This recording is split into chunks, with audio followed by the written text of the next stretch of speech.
Hey, good evening. It has already been a summer of severe weather unlike any in recent memory, and tonight, Kentucky is the new target. Hit with one of the most devastating flood disasters in its history. Hours of torrential rain triggering flash floods in the dead of night, many trapped in their home as the water came pouring in. Daylight illuminating the full scope of the damage. You see it right here.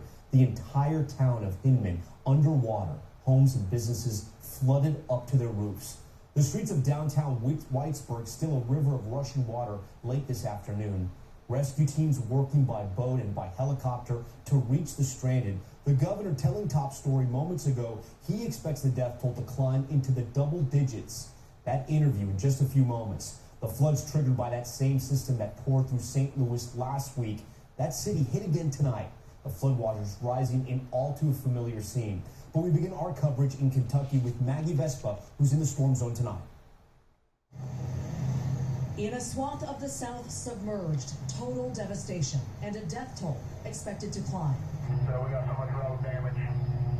Bridges are gone, and the whole roadway is gone. So the city of Hazard, Kentucky, devastated after torrential rain spurred sweeping flash floods and mudslides. You know, everybody knows everybody around here. Everybody tries to help, but when this comes this fast, this ain't nothing you can do. Officials confirming dire numbers. At least 8 people killed, including an 81-year-old woman.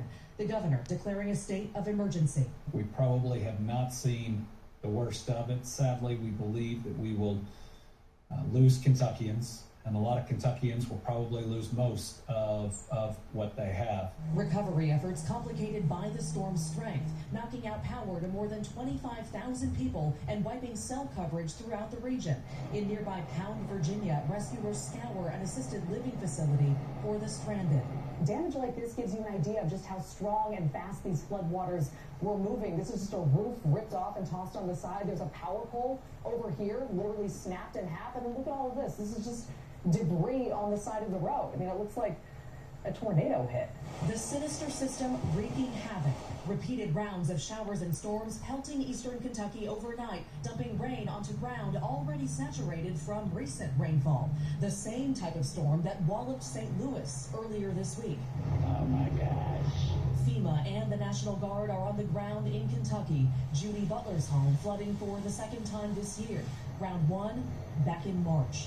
The first time we had insurance, this time we don't, but we'll make it. We always do with God's help. All right, Maggie Vespa joins us now from the epicenter of that flooding there in Hazard, Kentucky. And Maggie, I understand that destruction we see behind you was actually a church at one point? Yeah, Tom, it's crazy to think about. So the church was here on its foundation, but now you just see a hole in the ground, right? And then the building, you can see behind me, is in those trees. Like the floodwater just threw it into those trees. It gives you a good idea of just how powerful these floods were and why there is so much damage. Yeah, we see those cement blocks just behind you. Given that we're getting a clearer look at this damage, does that mean that the floodwaters are starting to recede? I know there's a big concern about more flooding. Yeah, so they are starting to recede, albeit slowly, because, you know, we were in St. Louis earlier this week, and those receded within hours of kind of the water cresting, and it seemed to happen pretty quickly. Here, it's taking a while, and as you pointed out, people are really scared because there's more rain slated overnight, so a lot of people told us they're praying that this doesn't get even worse. Tom? All right, Maggie Vespa leading us off with that breaking news tonight from Kentucky. Maggie, thank you.